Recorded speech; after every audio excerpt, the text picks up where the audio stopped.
Bienvenue à nouveau dans l'émission.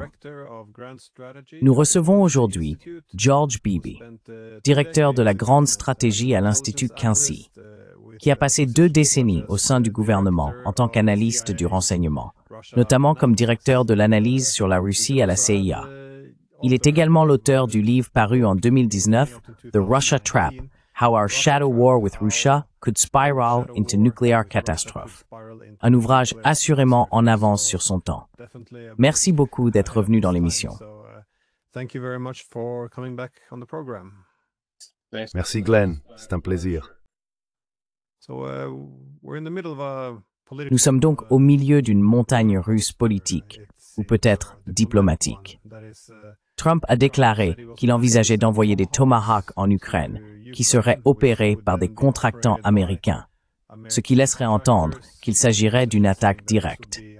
Ces missiles pourraient également transporter des ogives nucléaires, et les Russes ont affirmé qu'ils réagiraient comme s'ils étaient armés de têtes nucléaires s'ils se dirigeaient vers leurs frontières. Puis Trump est revenu sur ses propos. Je ne sais pas si c'était simplement une tactique de négociation, car si ce n'était pas le cas, cela signifiait, comme tu l'as soutenu dans ton article, que Trump adopte pleinement la ligne de Biden. Et maintenant, il y a Budapest. Une réunion est censée avoir lieu, mais les médias disent qu'elle est annulée, tandis que Trump et les Russes affirment que rien n'a été annulé, que rien n'était fixé. C'est très confus et difficile à suivre. Et vu ce qui est en jeu, c'est aussi assez stressant. Comment évalues-tu ces informations? Quelle direction prennent réellement les Américains et les Russes?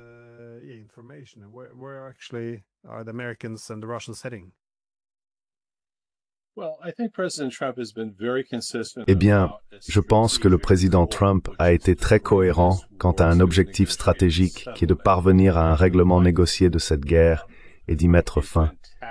Je pense qu'il a fait preuve d'une grande flexibilité tactique dans la manière de poursuivre cet objectif. Il a essayé plusieurs approches et essentiellement lorsqu'il n'a pas obtenu de succès, il a dit d'accord, ça n'a pas fonctionné. Que devrions-nous faire ensuite? Cela peut être déroutant, surtout dans un environnement médiatique où je dirais plus de 90% de la couverture est assurée par des organisations qui ne souhaitent pas voir cette guerre se conclure par un compromis.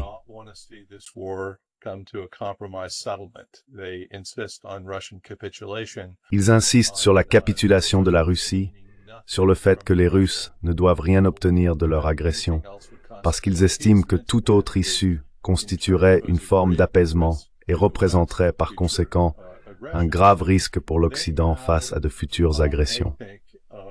Ils ont donc, je pense, un parti pris très marqué dans leur manière de concevoir cette guerre et de la décrire à leurs lecteurs, téléspectateurs et auditeurs.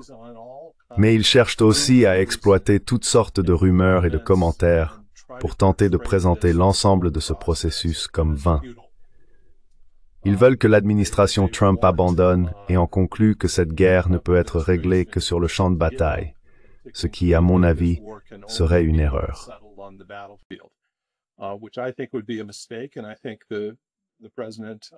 Et je pense que le président ne veut pas voir, comme issue de tout cela, ce qui serait une tragédie pour toutes les personnes concernées, certainement pour les Ukrainiens.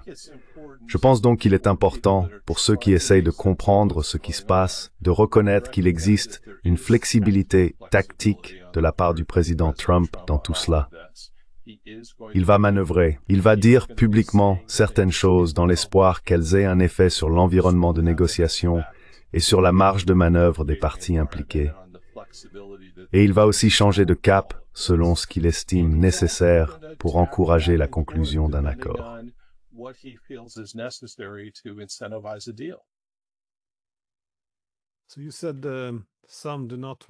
Donc, vous avez dit que certaines personnes ne veulent pas mettre fin à cette guerre, mais plutôt vaincre la Russie. Qui exactement s'oppose autant à y mettre un terme? Et à ce stade du conflit, dans quelle mesure est-il réaliste d'essayer d'imposer une défaite stratégique à la Russie? Parce que de mon point de vue, il semble que l'avantage penche de plus en plus en faveur de la Russie.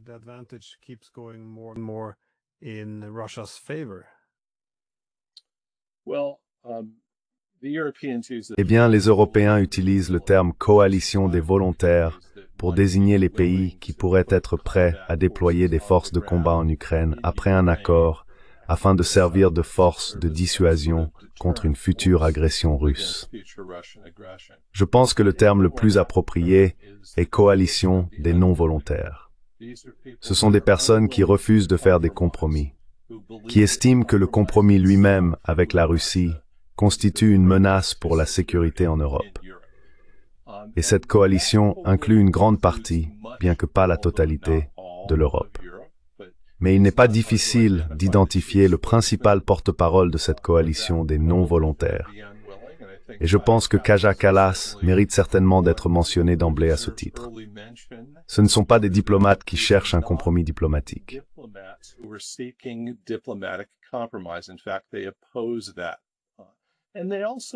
En réalité, ils s'y opposent, et ils ont aussi des alliés, notamment en Ukraine. Une grande partie, bien que pas la totalité, des élites ukrainiennes sont absolument opposées à toute forme de compromis ici, pour des raisons qui tiennent en partie à leur analyse de ce qui, selon eux, dissuadera de futures agressions russes, mais aussi parce qu'ils ont des intérêts matériels dans la poursuite du flux d'armes et de l'aide économique de l'Occident vers l'Ukraine, qui ne veulent pas voir s'interrompre.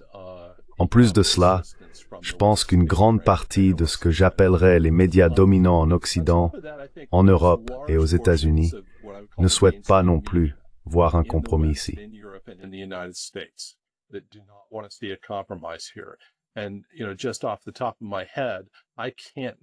Et, de mémoire, je ne peux pas citer un média grand public aux États-Unis qui plaide réellement pour un compromis avec les Russes. Je pense, à des degrés divers, que tant à gauche qu'à droite, tous prônent une pression maximale sur la Russie afin de forcer sa capitulation. Et il va sans dire qu'il existe également une part assez importante du gouvernement américain lui-même, ce que l'on appelle souvent l'État profond, la bureaucratie permanente, qui ne souhaite pas voir de compromis avec les Russes, pour beaucoup des mêmes raisons que celles invoquées par les médias et par l'Europe. Et je pense qu'ils travaillent tous de concert.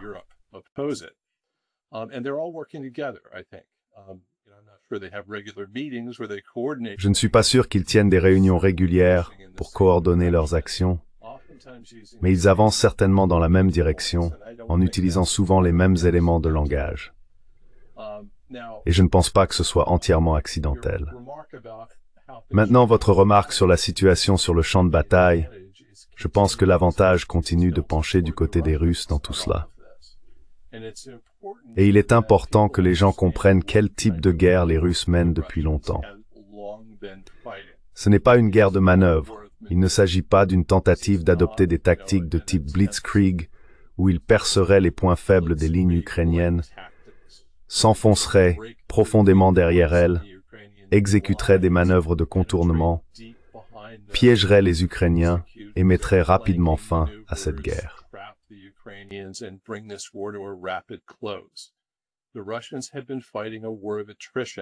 Les Russes mènent une guerre d'usure, tirant parti des atouts naturels dont la Russie dispose en raison de sa taille, sa superficie, sa population, l'ampleur de son industrie militaire, sa capacité à produire de grandes quantités d'armes et de munitions, à une échelle bien supérieure à celle de l'ensemble de l'Occident, des États-Unis et de l'Europe, sans parler de l'Ukraine réunie. Or, on ne mesure pas les progrès dans une guerre d'usure en regardant les cartes et les mouvements de la ligne de front.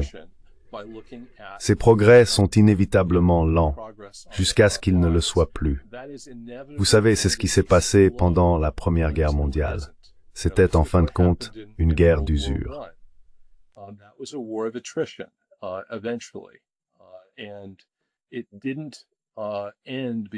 Et cela ne s'est pas terminé parce qu'il y a eu une percée soudaine où les forces allemandes ont été submergées et ont dû lever le drapeau blanc et admettre leur défaite. Un camp s'est épuisé et n'a plus pu continuer. Et c'est là, je crois, que les choses se dirigent avec cette guerre en Ukraine. Les Ukrainiens ont un gros problème de main-d'œuvre. Je pense que les Russes ont au moins 5 fois leur population à ce stade de la guerre. Ils ont énormément de mal à recruter suffisamment de personnes à en enrôler assez, à les former, à les équiper et à les déployer sur le terrain pour constituer une force de combat efficace. Les Russes ne sont pas dans cette situation. Ils dépassent régulièrement leurs objectifs de recrutement parce qu'ils payent les gens très cher pour aller se battre.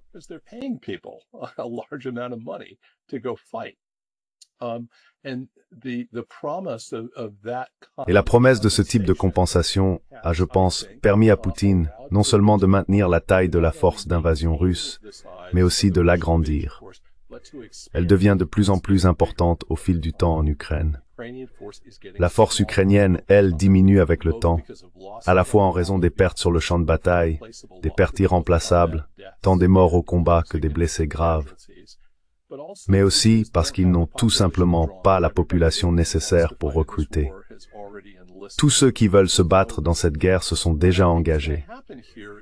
Donc ce que je pense qu'il va se passer ici, c'est que les avantages que ces structures de force procurent aux Russes vont avoir un effet de plus en plus marqué sur le champ de bataille. Et je pense que cette ligne de forteresse, ces villes fortifiées du Donetsk, va s'effondrer, probablement à une rapidité croissante.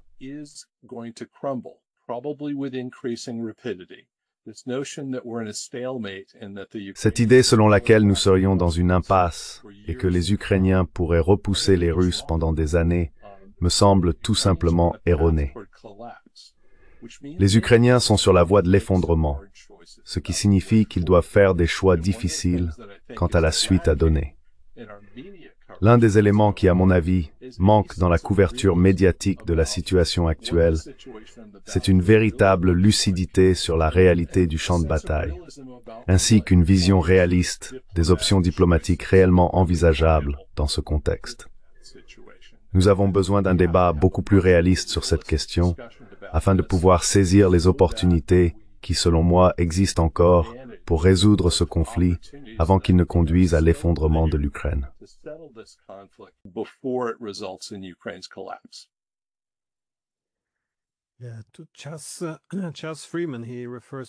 Pour Chas Freeman, il appelle la coalition des volontaires la coalition des illusionnés. C'est un homme très poli, mais il croit aussi qu'il faut dire les choses telles qu'il les voit. Je pense que vous avez tout à fait raison à propos de la guerre d'usure. J'étais récemment à la réunion de Valdai à Sochi avec un de vos collègues, et Poutine, lorsqu'il a parlé des progrès de la guerre, n'a pratiquement pas mentionné le territoire. Il l'a plutôt abordé comme une question de mathématiques, en examinant combien de personnes les Russes recrutent, combien d'armes ils produisent, leurs innovations technologiques. Pendant ce temps, ils observent le camp ukrainien. Comme vous l'avez dit, ils ne parviennent pas à reconstituer leurs ressources. Leurs pertes dépassent largement leur capacité de recrutement. Il faut aussi prendre en compte les redditions, les désertions et tous ces éléments.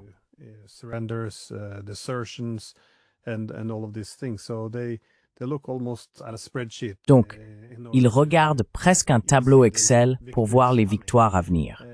Et il y a une part de vérité là-dedans, car chaque ville semble tomber plus vite que la précédente. Donc la situation s'intensifie. Mais il semble que l'un de nos problèmes, du moins en Europe, soit que les récits que nous avons toujours tenus pour nous assurer de maintenir le soutien public à la guerre reposent sur l'idée que les Ukrainiens gagnent, que nous sommes dans une impasse. Nous ne parlons pas vraiment des pertes et nous ne couvrons pas l'ampleur de l'opposition croissante du public ukrainien à la guerre, ni son désir de négociation. Tout cela mine en quelque sorte le soutien public à la guerre. Donc, pour rester fidèle au récit, je pense que nous finissons par nous bercer d'illusions, comme le dirait Chas Freeman. Mais je voulais vous demander, selon vous, vers quoi se dirigent ces négociations?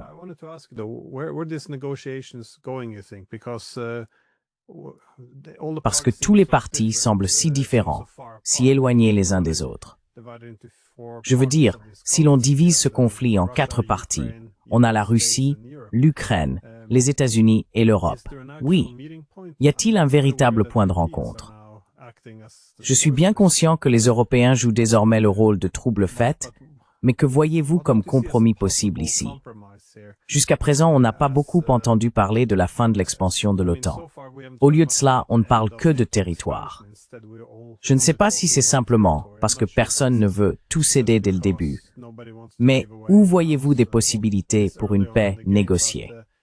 Parce que sinon, on dirait que nous nous dirigeons vers un effondrement, ce qui serait une victoire russe, mais probablement une victoire très laide, nous laissant avec, vous savez, des décennies de tensions à venir.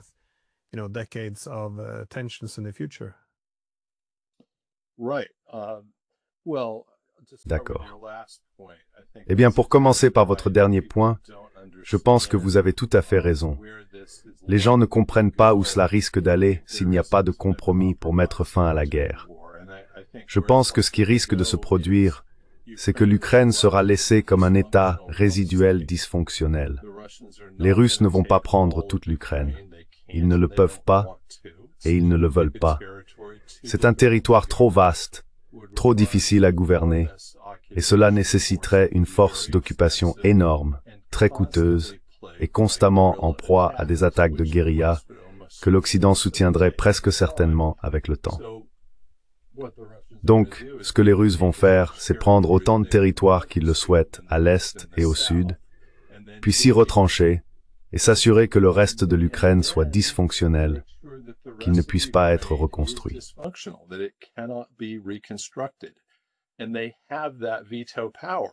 Et ils disposent de ce pouvoir de veto. Les Russes possèdent, à ce stade, un arsenal vaste et en expansion de missiles, de drones et de bombes planantes qu'ils peuvent utiliser à tout moment pour frapper n'importe quel projet de reconstruction que l'Occident et l'Ukraine souhaiteraient entreprendre. Et personne ne va investir des centaines de milliards de dollars dans ces projets s'il sait que les Russes peuvent les détruire à tout moment. Et pourquoi les Russes, en l'absence d'un accord de compromis répondant à leurs principales préoccupations, permettrait-il que l'Ukraine soit reconstruite, ressuscitée et transformée en une sorte de menace anti-russe, alliée d'une manière ou d'une autre à l'Occident? Bien sûr, ils ne le permettront pas.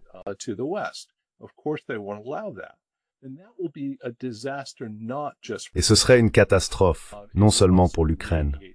Cela diffuserait également l'instabilité dans toute l'Europe. Il y a beaucoup de crises prêtes à éclater. La Moldavie, les Balkans, Kaliningrad, la Biélorussie. Vous savez, il n'est pas difficile d'identifier des points chauds potentiels qui pourraient à nouveau entraîner une confrontation entre l'Occident et la Russie. Et je pense qu'il est très clairement dans l'intérêt de l'Occident, à la fois américain et européen, d'éviter ce genre de dénouement. Et c'est encore possible. Alors comment faire? Il va falloir faire des compromis sur plusieurs plans.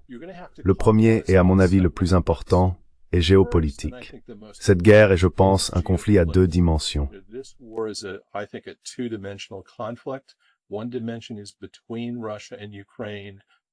Une dimension oppose la Russie et l'Ukraine sur des questions telles que le territoire, le traitement des minorités et les enjeux politiques.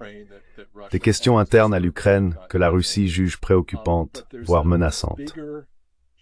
Mais il existe un conflit géopolitique plus vaste entre la Russie et l'Occident, entre la Russie, l'Europe et les États-Unis, concernant les contours de l'environnement de sécurité européen et le rôle de la Russie dans cette architecture. Ce conflit est ancien, s'est intensifié au fil du temps et se manifeste aujourd'hui sur le terrain ukrainien. Ainsi, l'une des choses qui, selon moi, doivent se produire pour que cette guerre prenne fin, c'est un compromis géopolitique entre la Russie et l'Occident, entre la Russie et les États-Unis, sur ces questions.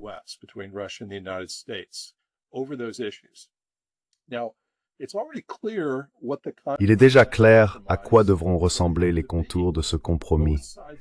Les deux parties l'ont laissé entendre.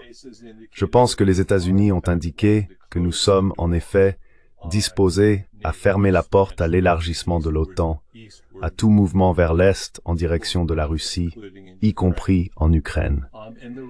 Et les Russes ont déjà indiqué que de leur côté, ils sont prêts à faire un compromis concernant l'adhésion de l'Ukraine à l'Union européenne. Ce sont donc, à mon avis, deux compromis réciproques qui doivent faire partie de l'accord.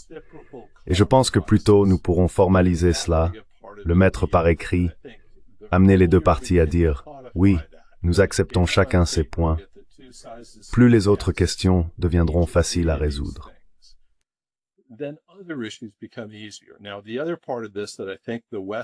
Maintenant, l'autre aspect de cette situation que je pense que l'Occident devra admettre, c'est que nous n'allons pas déployer de forces de combat de l'OTAN, des États-Unis ou de l'Europe sur le territoire ukrainien. Vous savez, non seulement l'Ukraine ne devrait pas faire partie de l'OTAN, mais l'OTAN ne devrait pas non plus être présente en Ukraine. Et c'est une question fondamentale pour les Russes. C'est en partie la raison pour laquelle ils ont lancé cette invasion au départ. La guerre ne prendra pas fin tant qu'ils ne seront pas convaincus que cette possibilité a été écartée. Et encore une fois, c'est quelque chose auquel je pense que l'Occident devrait consentir. Nous ne sommes pas entrés en guerre contre la Russie pour défendre l'Ukraine face à cette invasion. Nous ne l'avons pas fait en 2014 sous le président Obama, lorsque la Russie a annexé la Crimée et contribué à déclencher cette guerre par procuration dans le Donbass.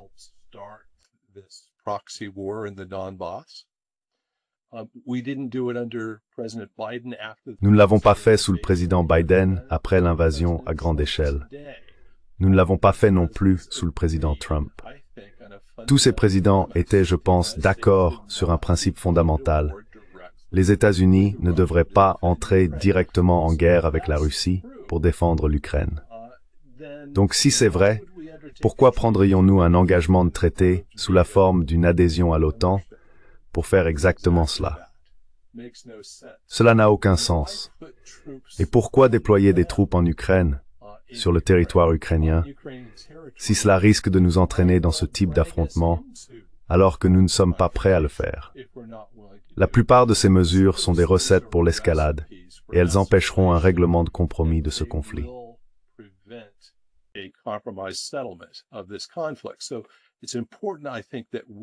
Donc il est important, je pense, que nous concluions ces accords, que nous les mettions par écrit, que les parties disent « D'accord, maintenant que cette partie est réglée, que reste-t-il à faire ?» Maintenant, la question territoriale est difficile, car les Russes ont montré une certaine flexibilité sur le territoire dans deux des régions qu'ils ont annexées, mais ne contrôlent pas encore entièrement, Kherson et Zaporizhia. Je pense que leur position, il y a un an, était que les Ukrainiens devaient se retirer complètement de toutes ces régions, y compris Kherson et Zaporizhia. Aujourd'hui, ils semblent avoir évolué et disent « Regardez, nous n'allons pas insister. Nous pouvons geler la situation telle qu'elle est. »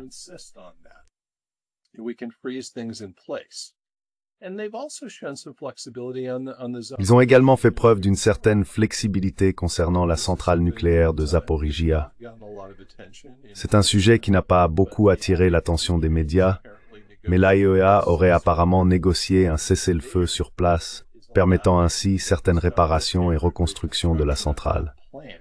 Cela montre un peu ce qui est possible et une certaine flexibilité que je pense les deux parties manifestent, un certain pragmatisme sur cette question. Je pense donc qu'il y a des signes indiquant que les Russes veulent conclure un accord, qu'ils sont disposés à négocier et à faire preuve de pragmatisme à ce sujet. Maintenant, je pense que le compromis territorial le plus difficile devra se faire dans le Donetsk. C'est là que les Russes insistent sur un retrait complet des forces ukrainiennes.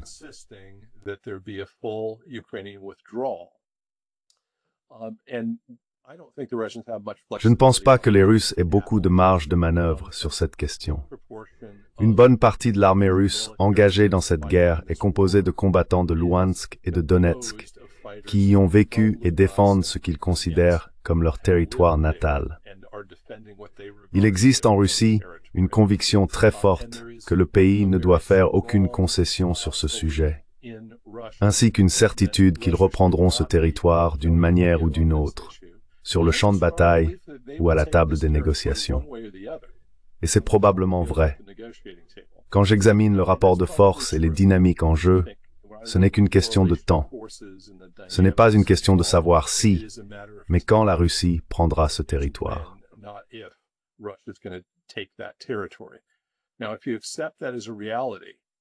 Maintenant, si vous acceptez cela comme une réalité et que vous réfléchissez ensuite, d'accord, l'Ukraine a là un problème politique, car Zelensky, bien sûr, fait face à une opposition sur sa droite, des gens qui s'opposeront catégoriquement à toute forme de concession territoriale, et d'autres qui soutiendront que si l'on abandonne cette ligne de ville fortifiée, le reste de l'Ukraine se retrouvera essentiellement sans défense face à une éventuelle nouvelle invasion russe vers l'ouest. Alors que doit-il se passer selon moi? Je pense qu'il va falloir un compromis. Les deux parties devront régler cela à la table des négociations. Et cela implique en partie de donner à l'Ukraine la marge politique nécessaire pour faire une concession maintenant, ce qui lui permettra de se reconstruire, de s'engager sur la voie de l'adhésion à l'Union européenne et d'envisager un avenir d'indépendance et de sécurité en laissant cette guerre derrière elle.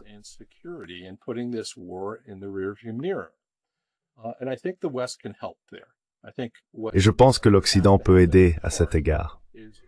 Je pense qu'il faut en partie que nous ayons des discussions franches sur la réalité de la situation sur le champ de bataille. Ensuite, nous devons aider les Ukrainiens à résoudre leurs problèmes politiques afin qu'ils puissent faire des compromis pragmatiques sur cette question, ce qui pourrait mettre fin à la guerre. Je pense qu'il y a beaucoup de choses que nous pouvons faire pour les aider à cet égard. En ce moment, les Européens vont dans la direction opposée. Ils essayent de remonter le moral des Ukrainiens en leur disant « ne cédez en rien ». Je pense que c'est une recette pour le désastre, une recette pour l'escalade, et que cela ne servira les intérêts de personne, y compris ceux des Ukrainiens.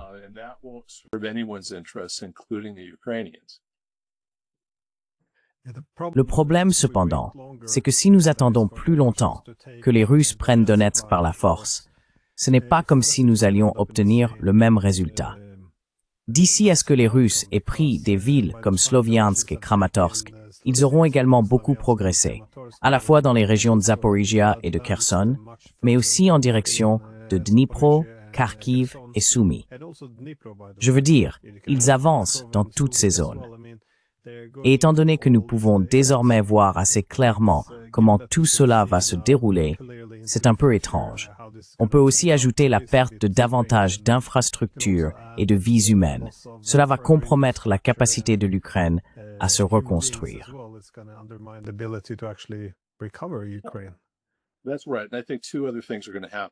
C'est exact.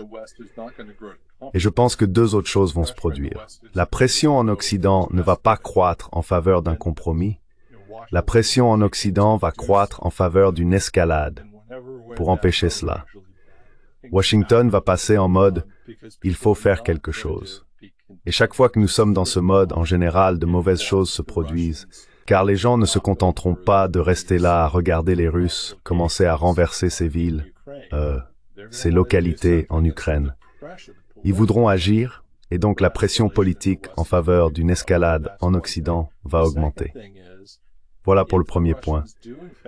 Le second, c'est que si les Russes réussissent effectivement, comme je le soupçonne dans cette situation, la fenêtre politique pour un compromis qui permettrait de résoudre ces tensions géopolitiques plus larges dont je parlais se refermera également, voire disparaîtra complètement.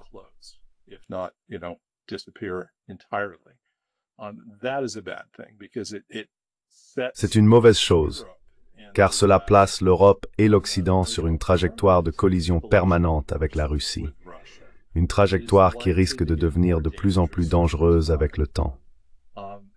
Il existe donc des raisons impérieuses et pratiques d'agir dès maintenant, avant que ces deux choses ne se produisent.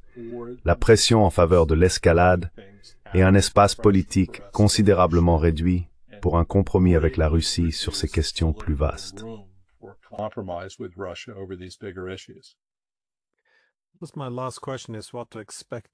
Ma dernière question est de savoir à quoi s'attendre dans le temps à venir, car Trump ne semble ni capable, ni disposé, je suppose, à forcer la main des Européens pour adopter un ton plus coopératif. Ce qui est un peu étrange, étant donné qu'il peut, vous savez, les aligner devant son bureau, les faire l'appeler, le faire appeler papa, leur faire signer de terribles accords commerciaux. Mais il ne semble pas capable d'obtenir beaucoup de coopération sur la question ukrainienne. Oui, mais je pense que les Russes sont probablement d'accord avec votre analyse à ce sujet, que la situation deviendra plus dangereuse à mesure qu'ils gagneront.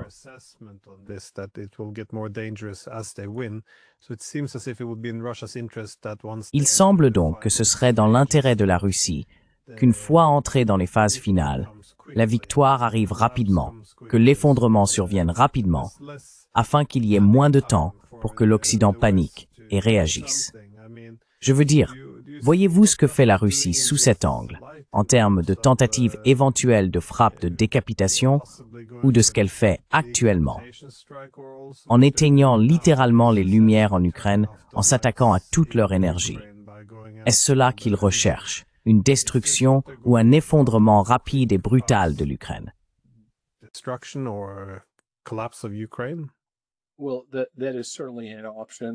Eh bien, c'est certainement une option. Je ne pense pas que le président Poutine ait encore décidé que c'était la voie à suivre. Je pense qu'il croit encore qu'il existe une possibilité de parvenir à un règlement de compromis de cette guerre, et je pense qu'il le souhaite. Et il ne le veut pas par bonté de cœur, je pense qu'il le veut parce que cela aide la Russie sur le plan géopolitique. Cela aide à gérer et à atténuer les menaces que l'OTAN et l'Occident font peser sur la Russie tout d'abord. Cela l'aide aussi à faire face au fait qu'il ne veut pas se retrouver dans une situation où il n'aurait plus aucune relation digne de ce nom avec l'Occident, ce qui en retour laisserait la Russie subordonnée et dépendante de la Chine, la Chine étant alors essentiellement en mesure de dicter les termes de cette relation. Bathing foes acknowledging the Kerry Seaford Neve were acknowledging Islantling. Russia really having no bargaining leverage and all of that. I think if Russia wants to be a great power in the world, je pense que si la Russie veut être une grande puissance dans le monde, ce que Poutine veut clairement, et je pense que la plupart des élites russes le veulent aussi, alors elle doit être capable de se tourner à la fois vers l'Est et vers l'Ouest, et d'être un acteur sur cet échiquier mondial, et non un partenaire subordonné et junior de la Chine. La Russie a donc, selon moi, des raisons pragmatiques de vouloir un accord ici, mais pas à n'importe quel prix, et pas au prix d'une capitulation russe. Nous devons trouver ce juste équilibre. Et si nous n'y parvenons pas, alors oui, la Russie dispose de la capacité militaire pour vraiment appuyer sur l'accélérateur et lancer des frappes assez dévastatrices contre l'Ukraine, y compris en visant la direction ukrainienne, ce qu'elle n'a pas encore vraiment fait. Je pense que beaucoup de gens ne comprennent pas l'écart entre le potentiel de la Russie en matière de frappe de ce type et ce qu'elle a réellement fait jusqu'à présent.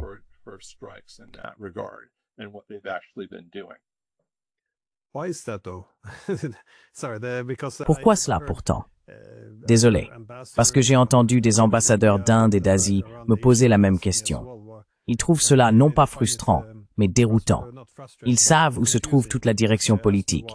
Ils ont les armes, et s'ils voulaient vraiment aller plus loin, ils disposent des arsenaux.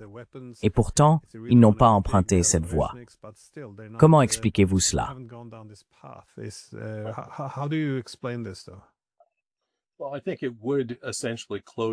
Eh bien, je pense que cela fermerait essentiellement la porte à la possibilité d'un compromis avec les États-Unis. Et je ne pense pas que Poutine veuille faire cela. S'il a le sentiment que cette porte est déjà fermée, c'est une autre affaire. Dans ce cas, je pense effectivement que nous verrions ce type d'escalade. Mais je crois qu'il a encore une vision selon laquelle la Russie peut atteindre certaines de ses ambitions géopolitiques plus larges, et que la manière d'y parvenir consiste à trouver une voie vers une normalisation avec les États-Unis. Je pense qu'il perçoit que le président Trump le souhaite aussi, donc il sera réticent à conclure que ce n'est tout simplement pas viable et que sa seule option est d'escalader et d'en finir avec cette guerre.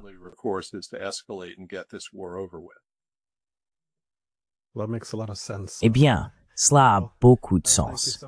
Merci beaucoup d'avoir pris le temps. Oui, ce sont des points vraiment intéressants que vous avez soulevés. Merci encore. Super, avec personne.